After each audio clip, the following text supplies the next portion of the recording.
আজকে একটা গুরুত্বপূর্ণ আমলের কথা বলবো। একটা ছোট্ট একটা বাক্যের আমল। ফাবিআইয়ি আলাই রাব্বিকুমা তুকাদ্দিবান। সূরা রাহমানের একটা আয়াত। এটার অর্থ হলো তোমরা কোন, কোন নেয়ামতকে অস্বীকার করবে? তোমরা আল্লাহর কোন, কোন নেয়ামতকে তোমরা অস্বীকার করবে? এই আয়াতের কি পাওয়ার, কি ফজিলত আপনারা জানলে আশ্চর্য হয়ে যাবেন। সুবহানাল্লাহ, সুবহানাল্লাহ। এটা দ্বারা কি, কি আপনি করতে পারেন, কি, কি উপকার পাবেন আপনি আশ্চর্য হয়ে যাবেন। সূরাতুর রাহমান এটা কি? এটার একটা পাওয়ার আছে। রাসূল সাল্লাল্লাহু আলাইহি ওয়াসাল্লাম বলেছেন প্রত্যেকটা জিনিসেরই সৌন্দর্য আছে। কোরআনের সৌন্দর্য হচ্ছে সূরাতুর রাহমান।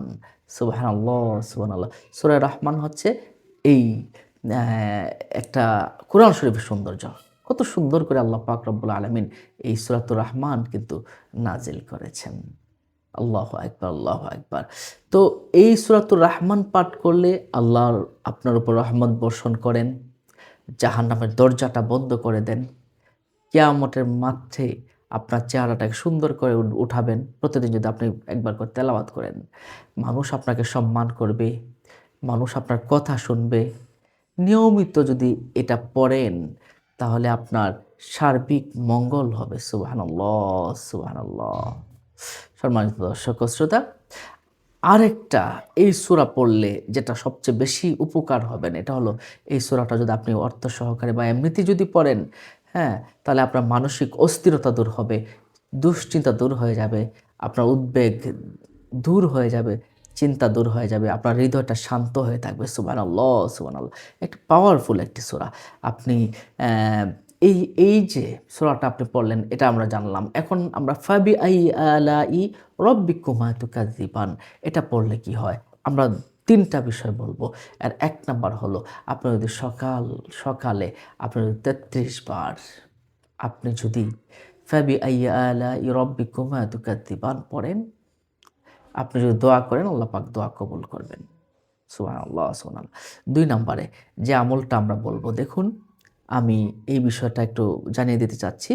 আপনি একাধারে ৪০ দিন পর্যন্ত, একাধারে ৪০ দিন পর্যন্ত সূর্যোদয়ের সময়ে আপনি সূরাতুর রাহমান যখন পাঠ করবেন, ওই সূরাতুর রাহমান পাঠ করার সময় যখন ফাবিআইয়ি আলাই রাব্বিকুমা তুকাযযিবান আসবে, ওই সূর্যোদয়ের সময় সূর্যের দিকে আপনি ঘরের ভিতরে বসে সূর্যের দিকে আপনি আঙ্গুল ইশারা করবেন।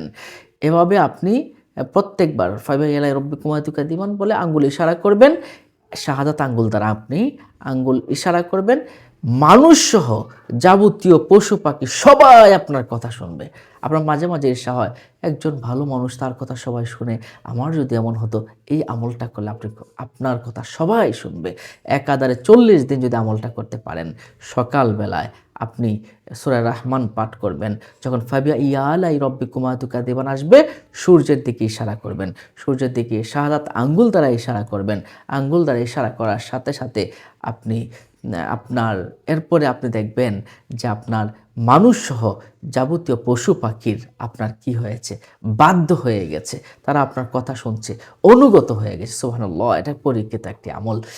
আরেকটি আমল আপনি করতে পারেন। ৩ নম্বর যে আমলের কথা বলবো, এটা যদি কোনো বিচারকের সামনে যান, কোনো বিচারকের সামনে যাচ্ছেন, বিচারকের সামনে গিয়ে আপনি অ্যা পড়লেন।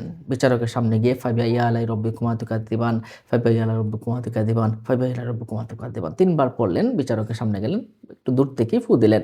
হ্যাঁ, বিচারক আপনার কথা মেনে নেবে, আপনার প্রতি ভালো আচরণ করবে এবং আপনার উপরে রায় দিবে। সুবহানাল্লাহ। এটা কিন্তু খুব পাওয়ারফুল একটা আমল। নিশ্চয়ই আপনি এটা করতে পারেন। ভালো থাকুন, সুস্থ থাকুন। অন্য মুমিন সবাইকে জানাতে শেয়ার করে দিন। এমন ধরনের ভিডিও পেতে আমাদের সাথে থাকুন এবং চ্যানেলটিকে সাবস্ক্রাইব করে রাখুন। আসসালামু আলাইকুম ওয়া রাহমাতুল্লাহ।